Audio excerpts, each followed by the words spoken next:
We are here to teach you things that you don't learn in school. If you really learn these things, then you will be real cool. College 101. It's gonna be so much fun. Damn, he's gay. His clothing was relatively inexpensive. Nothing in his pockets but knives and Parmesan. I'd like to start today's lesson just talking about basic safety when using a pocket knife. One of the main things is to always just cut away from yourself. That's just common sense. There are some cases where you might need to cut towards yourself, like if you're cutting an apple, you want to never put your thumb like on the back of the knife, because especially for some knives that don't lock. Oh, this one locks, so you know. For one like this, it doesn't really lock. If you're cutting and pressing down, it can close on you while you're cutting and just wouldn't be bad. Wouldn't be good. There's different types of cutting. You know, there's just your basic, just whittling away. But you can also be cutting into it, like if you're marking it or something. Sometimes it helps too to cut into it a little bit, so you can get your blade deeper and make deeper cuts. Another thing about safety is to basically be aware of what's around you. This may seem like overkill, but you know, just kind of go in a circle of what's around you. You know, make sure no one's there, make sure you really can't bump into anything. I'm probably a little too close to this table, but I'm good enough. Always make sure your blade is sharp, because in all reality, a dull blade is more dangerous than a sharp one. Because if your blade is dull, you need to apply more force and more pressure to cut whatever it is you're cutting. If you're applying more force, you're going to be just kind of possibly wiggling around and not cutting very well, and that's when you're likely to slip out or, you know, just do other things. I'll go over sharpening your knife later. Also, passing a knife, you always want to close it when you're passing a knife to someone. Just ties, you know, and then make sure that with make sure they have it, you know.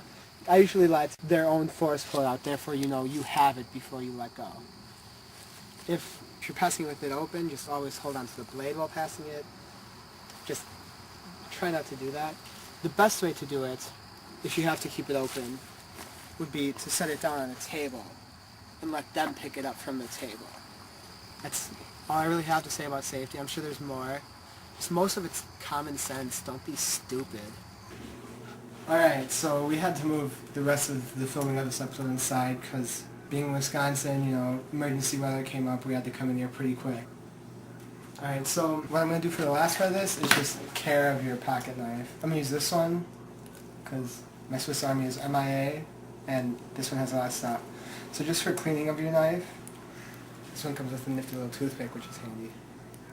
Blade, you can get this wet if you want, I'm not going to right now.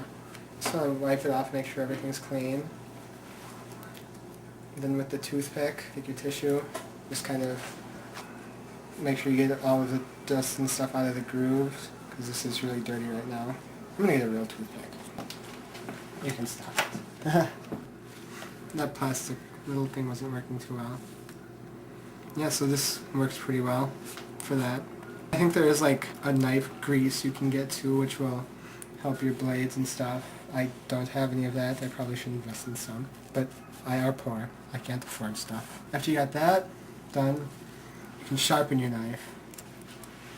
I'm going to use a bigger knife for the example of this. This one needs to be clean. I'll go with this one.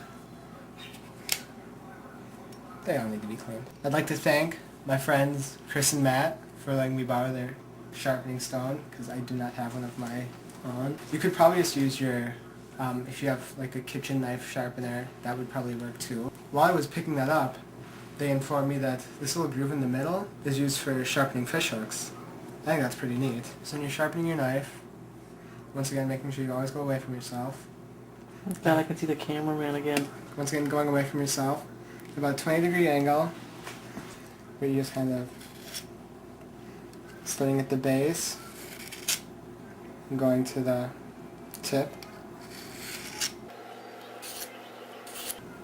That's such a cool noise. It actually does look a lot better now.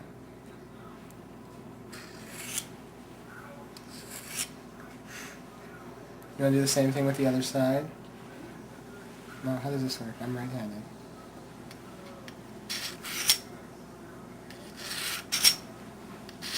You can tell your knife is starting to get dull when you look at the blade, look at it down the line, and you'll see like just little nicks or something in it. That's when you know you should probably sharpen it. And just sharpen it a lot, because like I said before, a sharp knife is safer than a dull one. This is fun. I could do this for hours. Moving on to my next one.